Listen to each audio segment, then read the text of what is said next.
Di balik kemerdekaan Indonesia, berdirilah sosok negarawan visioner bangsa yang tidak hanya cerdas tetapi juga berintegritas.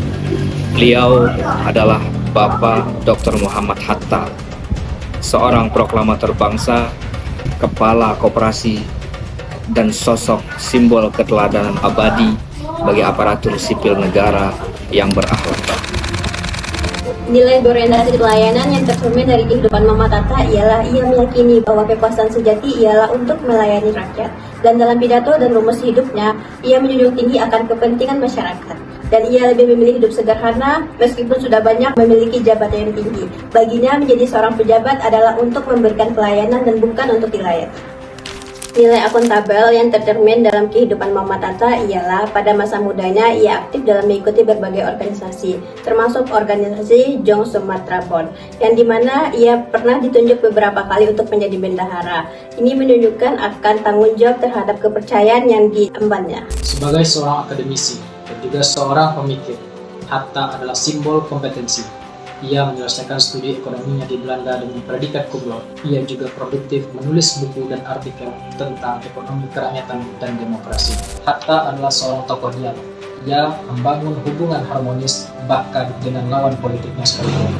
Ia percaya bahwa bangsa yang besar dibangun atas dasar persatuan. Sikap loyal Bung Hatta ditunjukkan dengan rasa cinta tanah air beliau yang tak tergoyahkan. Hal ini bisa kita lihat dengan telah dipenjaranya beliau atau Bung Hatta berkali-kali pada masa penjajahan Belanda.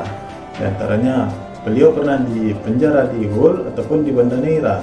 Namun penjara tersebut tidak bisa menggoyahkan diri beliau dari menjaga nilai-nilai kebangsaan untuk mewujudkan kemerdekaan bagi bangsa Indonesia. Juga beliau berani untuk memilih mundur dari jabatan strategisnya, yaitu sebagai wakil presiden pada masa pemerintahan Presiden Soekarno. Beliau memilih mundur dari jabatannya tersebut karena beliau menganggap praktik pemerintahan yang dijalankan oleh Presiden Soekarno tidak sejalan lagi dengan prinsip yang dianut oleh beliau.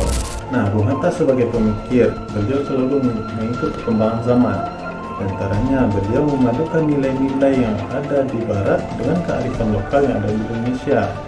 Hal ini dibuktikan dengan bagaimana beliau menggagas pemikiran-pemikiran ekonomi di tengah dominasi ekonomi liberal dan komunis. Dan ini bisa kita lihat pada adanya sistem kooperasi yang sejalan dengan nilai-nilai tolong-menolong atau gotong royong yang ada di Indonesia. Hatta juga mampu berbicara ataupun menulis dalam berbagai macam bahasa, di antaranya yang jelas bahasa Indonesia, Inggris, dan juga bahkan bahasa Jerman.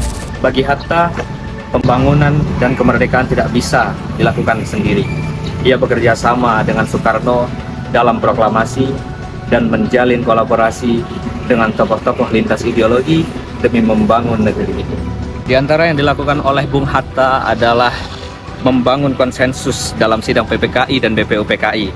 Selain itu, beliau juga aktif berdiplomasi di dalam maupun di luar negeri demi membangun NKRI. Warisan nilai-nilai Muhammad Hatta bukan hanya untuk dikenang, tetapi untuk diteladani.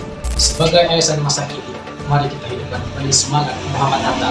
Menjadi ASN yang berakhlak, Melayani sepenuh hati, bekerja dengan integritas, dan mengabdi untuk negeri.